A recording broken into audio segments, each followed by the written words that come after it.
बघू शकता याचा कलर इथे किती छान आलेला आहे, तेवढेच चवीलाही खूप छान लागते। इथे आपले व्हेज कटलेट तयार झालेले, तुम्ही असे बनवून बघा, खूप टेस्टी लागतात। हॅलो, द स्पायसी कढई या चॅनलवर तुमचे खूप खूप मनापासून स्वागत आहे। आज आपण इथे अशी व्हेज कटलेट बनवणार आहोत। एक दोन जणांनी कमेंट केली होती की व्हेज कटलेट किंवा चिकन कटलेट दाखवा। इथे श्रावण महिना चालू असल्यामुळे मी इथे व्हेज कटलेट दाखवत आहे। चला आपण लगेच बनवायला घेऊ। मक्याचे दाणे आपण मिक्सरला फिरून घेऊया। इथे आपले मिक्सरला फिरून झालेले। इथे मी 2 बटाटे असे उकडून घेतलेले, त्याची सालं काढून घेतलेली आहे। हे बटाटे हे असे छान मॅश करून घेऊया। ते बटाटे मॅश करून झालेले। आता आपण ह्याच्यामध्ये हा जो मका मिक्सरला फिरून घेतलेला होता आरडा भरडा, तो पण ह्याच्यामध्ये टाकून घेतलेला आहे। इथे बारीक कांदा चिरून घेतलेला होता एक मोठा, तो पण इथे टाकून घेतलेला आहे। इथे शिमला मिरची बारीक चिरून घेतलेली, ती पण टाकून घेतलेली आहे। एक गाजर चिरून घेतलेले होतं बारीक एकदम, ते पण इथे टाकून घेतलेले आहे। इथे भरपूर सारी कोथिंबीर टाकून घेतलेली आहे। इथे मी आलं, लसूण, जिरे, कोथिंबीर, हिरवी मिरची ह्याचं आरडं भरडं असं वाटण इथे टाकून घेतलेलं आहे। हवं तर तुम्ही इथे हिरवी मिरची चिरून पण टाकू शकता। इथे मी एक छोटा चमचा भरून हिरवी मिरची पावडर टाकून घेतलेली आहे। हळद 1 चमचा भरून इथे आरडे भरडे असे धने कुटून टाकून घेतलेले आहे। 1 चमचा भरून इथे जिरेपूड टाकून घेतलेली आहे। चवीनुसार इथे मीठ टाकून घ्यायचं आहे। 1 चमचा भरून इथे आपण तीळ टाकून घेतलेले आहे। आता आपण इथे 1 चमचा भरून तांदळाचं पीठ, अजून 1 चमचा, असे 3 चमचे भरून इथे तांदळाचं पीठ टाकून घेतलेले। 1 चमचा डाळीचं पीठ,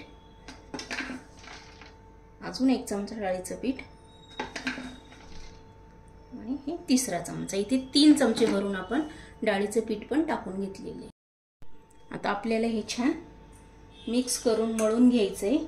सर्व जे साहित्य टाकलेले आहे ते आपल्याला पूर्ण एकजीव करून घट्ट असं मळून घ्यायचं। ह्याच्यात पाणी वगैरे काही टाकायचं नाही, वाटलंच तर टाकायचं थोडंसं, पण इथे पाण्याची काही आवश्यकता नसते।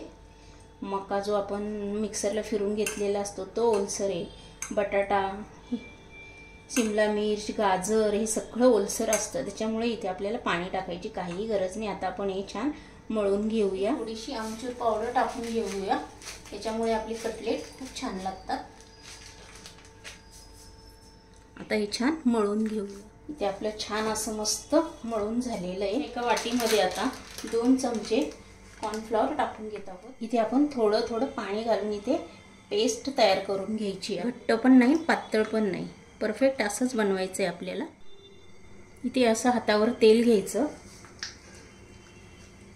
ते छान हाताला चोळून घ्यायचं। त्यानंतर असा एक इथनं गोळा घ्यायचा आपल्याला, जेवढे आपल्याला कटलेट हवे, लहान मोठे त्याप्रमाणे आपण इथे बनवून घ्यायचे असे।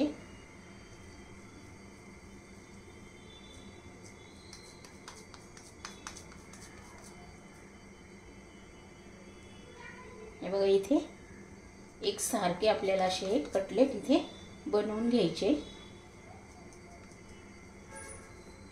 तुम्ही बघू शकता इथे आपले कटलेट तयार झालेले। इथे माझे असे बनवून झालेले, मी पुढचेही असे सर्व बनवून घेणार आहे। हे जे आपण प्युरी बनवून घेतली होती कॉर्नफ्लॉवरची, त्याच्यामध्ये आपल्याला हे जे कटलेट आहे ते असे पूर्ण याच्यामध्ये डीप करून घ्यायचे।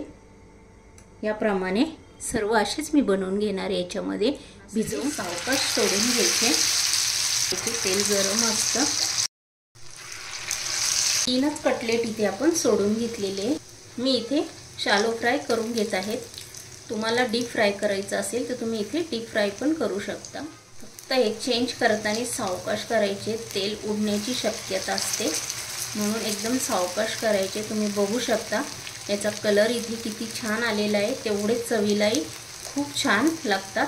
बघूया आपण, तुम्ही असे बनवून बघा, खूप टेस्टी लागतात। इथे आपले झालेले, आपण हे काढून घेऊया।